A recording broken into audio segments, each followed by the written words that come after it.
gentlemen, boys and girls, the joust is about to commence. The knights are entering the arena, so please give a massive cheer and a round of applause for our legendary joust.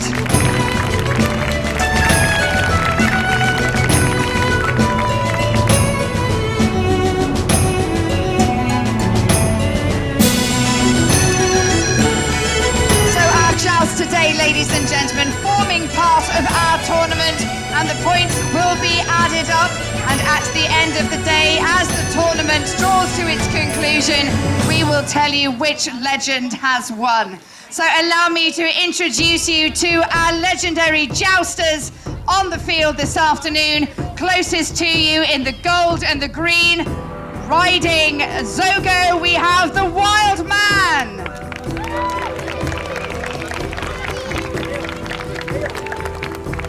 Next to him, in the black and the orange, the Wyvern. The Wyvern's horse is Neville. In the middle there, in the red and white, Sir Lancelot and Charlemagne. And in the gold, on Icaro, Jason of the Argonauts.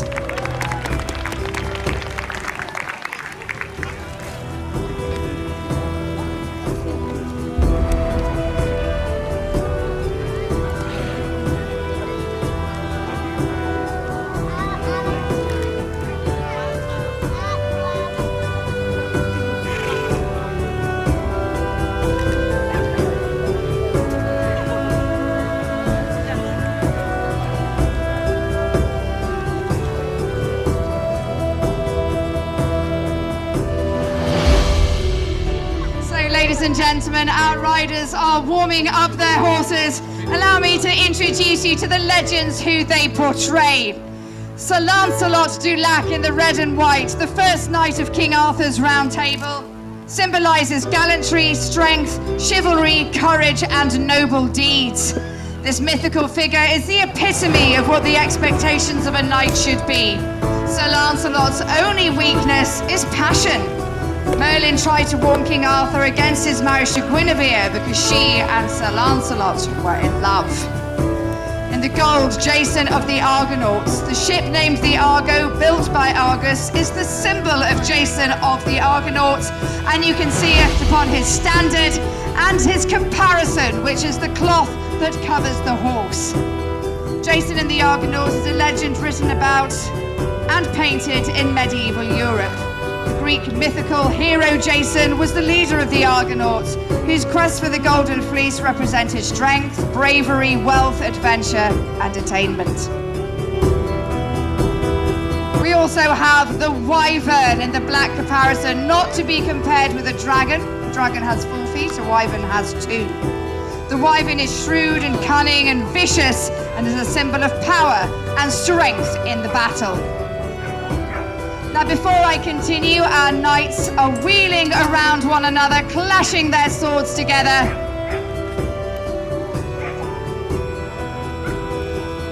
In this carousel of arms, the horses move closely towards one another.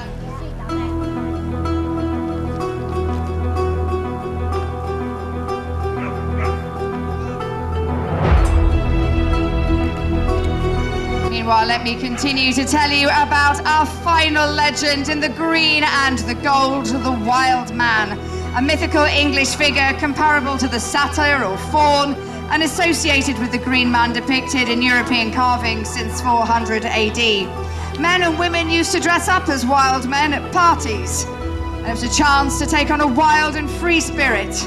The Wild Man is a symbol of virility, strength, and harmony with nature and freedom.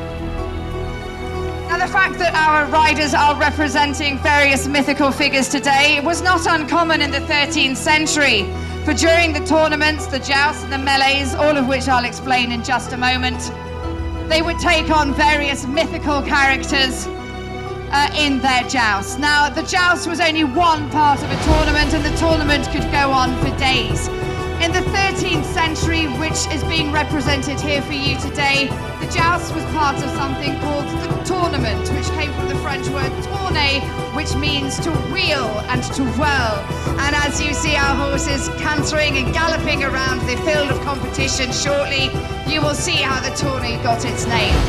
But in those days, it would be fought across miles and miles of open countryside. Perhaps those of you who have seen jousting before would have seen it in more tighter confines of the 15th century. But today you will see jousting from its origins in the 12th and 13th centuries. The idea of the joust was not to injure another knight, but merely to practice for battle. King Edward wanted to get his soldiers better than the French, and so he encouraged them to take part in these tournaments and in these melees. So it's effectively a mock battle, and the joust and the melee arise from the need to practice with the weapons that would be used on the battlefield.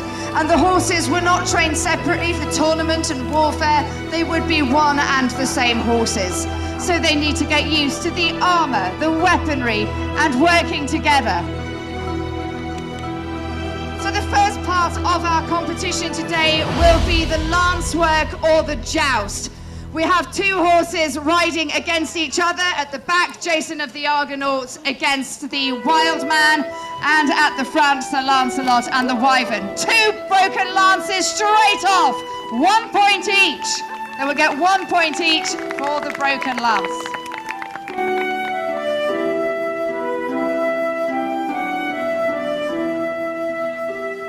It is difficult for horses to run towards one another. It doesn't come naturally to them. And without this barrier, which hasn't been invented yet, the horses sometimes struggle. They're going in again. Who are you cheering, Jason or the Wild Man? We have a splintered lance from Jason of the Argonauts, 1 point.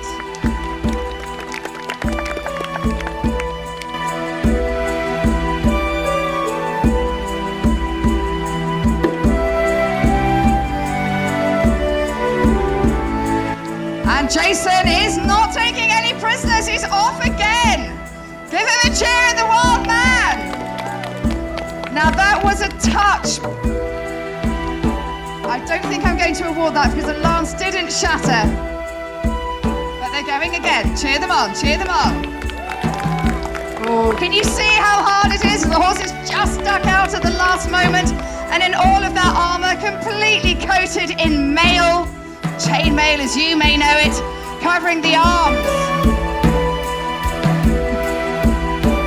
Covering the arms and the legs and the torso, the helmet severely restricting the vision of the knights there. Oh, a good strike, Wild Man to Sir Lancelot, did you hear that? Obviously we're wowing you into submission. Do give them a cheer, should you feel like it. Oh, very close. Excellent horsemanship there, sirs. The horse is wheeling and spinning around, as I mentioned to you. This is where the word tournament came from, the tourney. Jason of the Argonauts is just dodging out of everybody's way. This is the thing. Deal the blow, but don't take one yourself. Oh, and another broken lance. Jason of the Argonauts.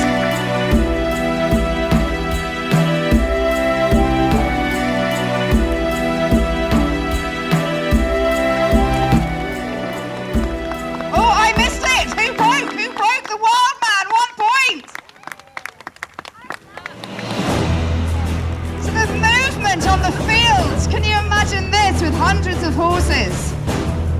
And the lance, a very important weapon on the medieval battlefield, hence the need to practice with it and this game that arises, the tournament and the joust. The coverings on the horses that I mentioned briefly, caparisons, they help us identify the horse and the rider and also give the horse protection, and they look absolutely beautiful out there. Nearly, Jason of the Argonauts. The crests on the helmet as well were often a target in this kind of tournament, in this kind of game, just like that. If it had fallen off, he would have been crestfallen, an expression that perhaps you use today.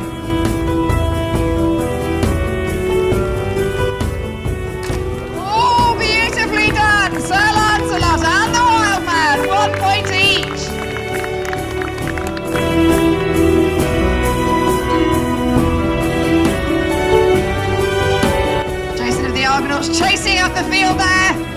just missing the wild man who dodged out of the way. He had his eye on Sir Lancelot and he hit. 1 point, he's on fire today. Sir Lancelot coming in. Oh, yes. 1 point each to Sir Lancelot and the wild man.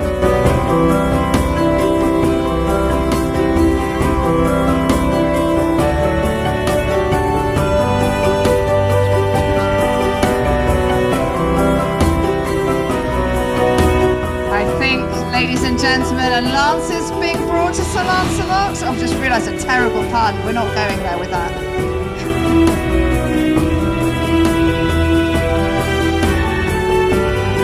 And the lances have been taken from our jousters. That's the first part over, ladies and gentlemen. The joust and the lance work and the victor with a massive 6 points, the wild man.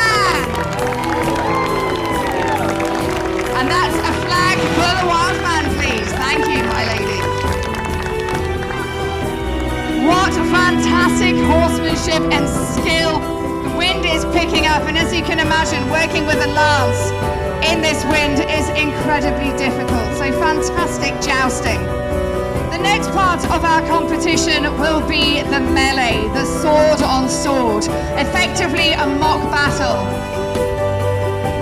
In the early medieval period, this could be fought across miles and miles of countryside.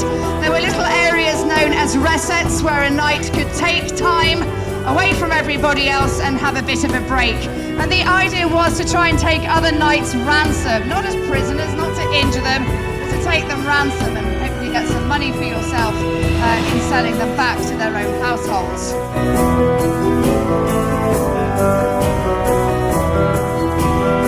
This is incredibly difficult for both the horse and rider, physically exhausting no less, but when there were hundreds and hundreds of horses together, that atmosphere really could be quite intense for both horse and rider. As I've mentioned already, they're riding one hand, long stirrups, wearing mail, which is incredibly heavy. You will have a chance to see a knight being armed later on this afternoon. And even just one movement left or right could put the horse off balance. And they're carrying those enormous shields which also act as their targets. The sword, a simple sword typically used in the Middle Ages. Early medieval period, I should correct myself. The sword can be used from horseback to hit an opponent on the ground or on horse. One-handed, just like that.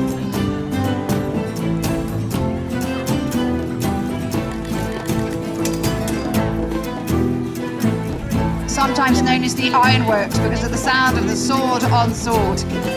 Now these horses are highly skilled and have been highly trained, so they do have some moves to get away from one another or to wheel around one another. It's incredibly intricate.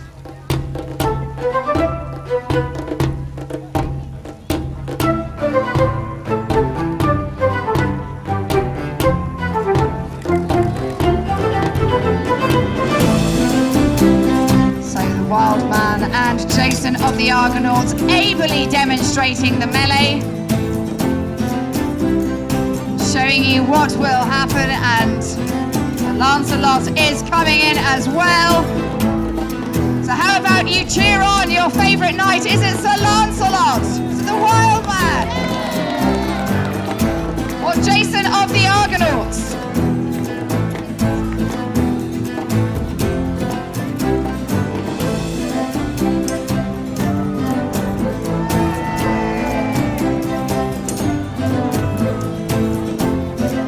The Argonauts is coming in!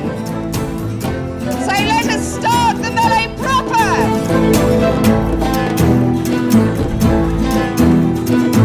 We will watch and see who demonstrates the most skill and prowess, and at the end of each bout we will name the victor.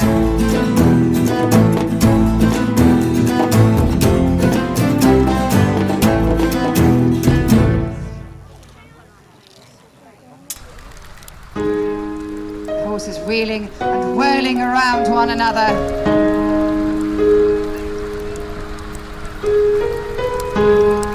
Jason of the Argonauts desperately trying to get away there. Sir Lancelot protecting his back with his sword there. But he's coming in anyway, smashing to the back of the shield.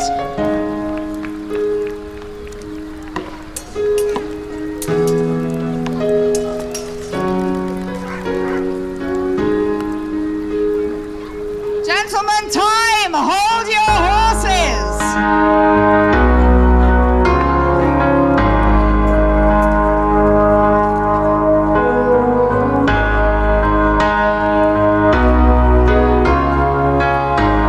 I don't think they are stopping, they're enjoying themselves too much. I think Jason of the Argonauts got the first point for the first bout. Come on, cheer them on, you're awfully quiet. The louder you cheer, the faster they go, the harder they hit.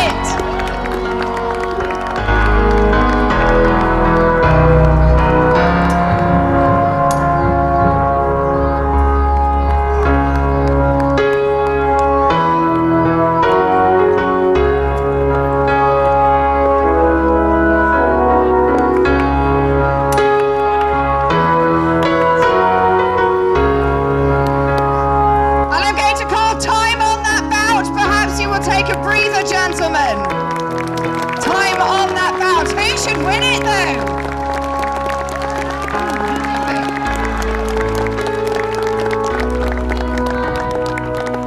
While they're having a little breather, should we give that bout to Jason of the Argonauts? Give a cheer. Or perhaps to Sir Lancelot? Or what about the Wild Man? I believe he's got it. The Wyvern having a little difficulty at the moment, but he has his sword in his hand now, and he will make up for it. 1 point to the Wild Man for the second bout.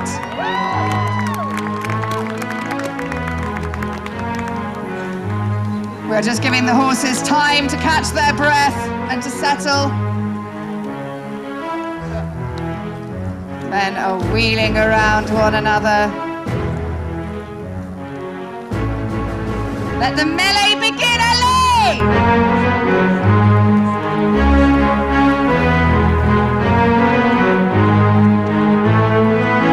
And they're off! Come on, cheer them on! Jason of the Argonauts hunting down Sir Lancelot. The Wild Man is moving in, coming up the side. Sir Lancelot is caught in the middle. It's like commentating the horse race. And the Wyvern being hounded down by Jason of the Argonauts. Wild Man coming up on the other side, sword on sword for Jason of the Argonauts and Sir Lancelot.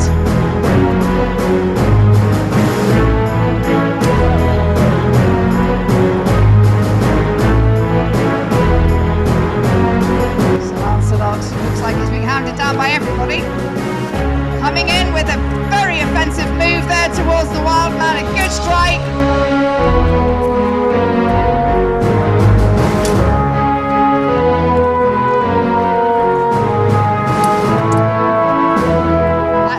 Steel on steel, so evocative of the medieval melee, the mock battle.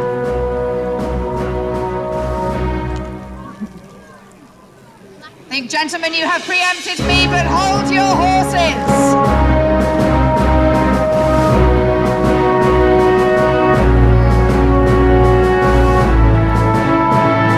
And I think we will call that the end of the third bout.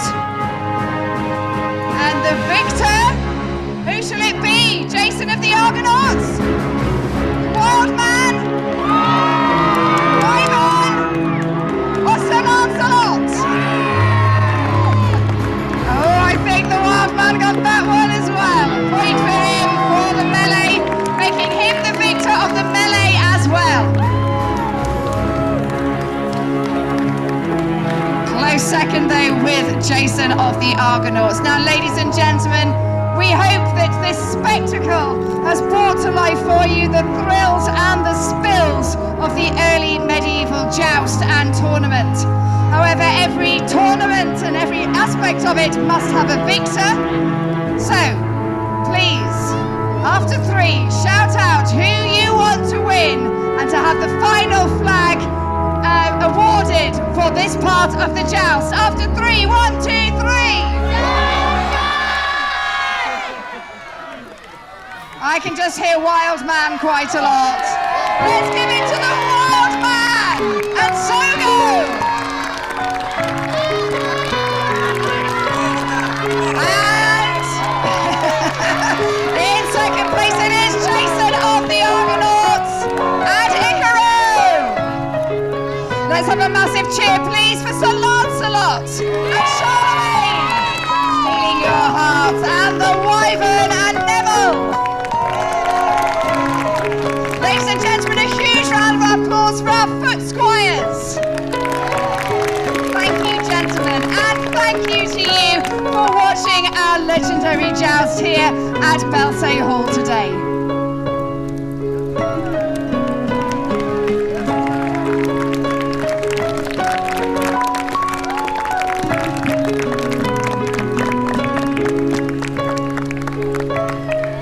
Our jousters and their squires leave the field. Please give them a huge round of applause. The horses and riders of historic equitation.